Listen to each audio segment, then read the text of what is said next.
And to discuss what the metaverse is and Ankara's possible place in it, joining me now from Houston is Ali Hantal. He is the CEO of XR Masters and Senior Testbed Coordinator at OpenAR Cloud. And from Istanbul, Dicle Yurdakul. She is an Associate Professor of Marketing and a Managing Partner at WEQ Consulting. A warm welcome to you both. Thank you very much for joining me on Straight Talk. So, Dicle, tech companies, businesses, investors, and celebrities have been pouring millions of dollars into the metaverse lately. What is fueling this boom, and why is the metaverse so attractive? Well, first of all, I can say that it is because of the conceptualization of the concept by Mark Zuckerberg and other technology companies leaders, which is, from my perspective, a superficial definition. But of course, it includes lots of aspects from marketing and communications. That's the reason why it became a hype. But deep down, the definition of metaverse, what metaverse really is complex and different than what it is pictured as. Because everyone's picturing it from their own perspective right now, which is quite natural. It's just like a socialization platform, but we know that metaverse is much more than that because it is the interface of what we call Web 3.0.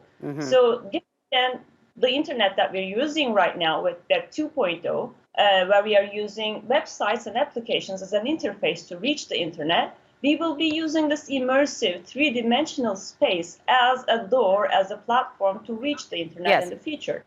So, Ali, is it really the future of the internet, and does it already exist in some form, or are we in a process of building it? It is really the future of internet. It's the future of human communication, collaboration, business, and culture. And in a way, it does exist, but it does not exist as it should exist, as the definition is. And what is a metaverse it is not only where you get the virtual and augmented worlds, and there are two types of it. One is virtual based and the other one is augmented based. It should be decentralized. That's not there yet. It should be synchronous. On the AR based one, it should be synchronous, shared, and persistent data, persistent content. And it's all about experience. And that part does exist in AR cloud based metaverses and the virtual-based metaverses. Today's world is like kind of multiverses. They should, when they become like a metaverse, when there's one internet, one metaverse, it's all interoperable and it can be open like HTTP and HTML, then that would be the future. That would be the metaverse. So, Ali, Ankara has become the fourth test city in the metaverse. I mean, what does it mean for the Turkish capital, and what could it stand to gain by being an early city? That actually is an awesome decision that Ankara municipality had made. They became the fourth city after Bari, Helsinki, and Los Angeles. This means Ankara is going to become a testbed for OpenAI Cloud, open spatial computing platform, which works on standards and protocols and reference implementations to make the metaverse an open one, an interoperable one. And one other criteria for being metaverse is it's going to be creator-based economy. So it's going to be a creator's economy, and that is going to be what the new world is, as much as we see in the games. The metaverse exists in multiverse, and metaverse exists today in mostly like games. But in the future, this old web, which was all transactional basis, is going to be, instead of transactional, it's going to be activity basis, like a real, natural way, intuitive way of living life, experience basis. And that is going to be great for human life. And Ankara youth does have a great opportunity right now to be on this testbed. And soon we're going to be doing university partnership as well, so that Ankara city can actually act for young people and the population to become creators in this metaverse or multiverse that we could call right now. So, Dicle, millions of Turkish people have been early adopters of cryptocurrencies and NFTs.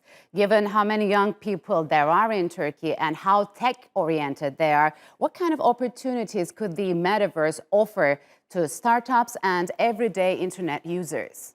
Well, first of all, the metaverse is very promising in terms of marketing and communications, and we are already seeing this through store openings, and it's becoming a socializing platform for all. But I think that it will change lots of different sectors as well because of its decentralization and blockchain-based technologies.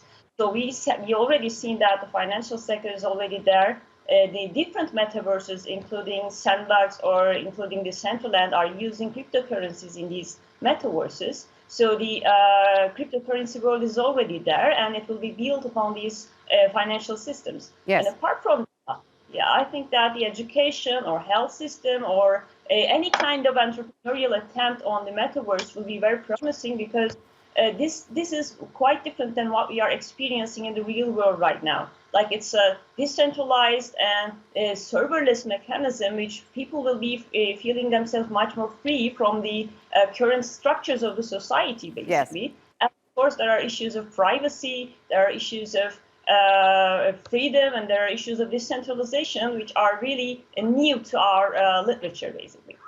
So, Ali, some critics argue that the metaverse could deepen the existing online problems like data privacy and cyberbullying. Do you agree with that? And how vulnerable could young people be in the metaverse? And what should be done to protect them? Yeah, there are a few that we should talk about, but shortly, what you discussed expresses very important. Right now, we should learn from the old web experiences as users. We should do what we do when we do reviewing, and before the fact we should do this, not after the fact like we do reviews. Mass collaboration and collective intelligence is important here.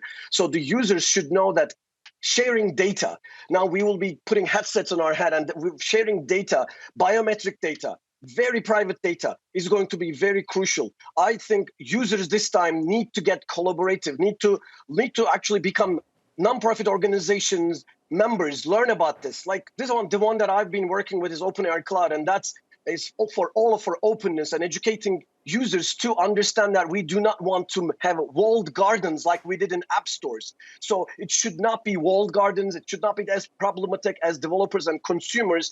The new metaverse shouldn't be as is. The most important part about this is ethics and getting to know what we are getting into so that we can protect ourselves.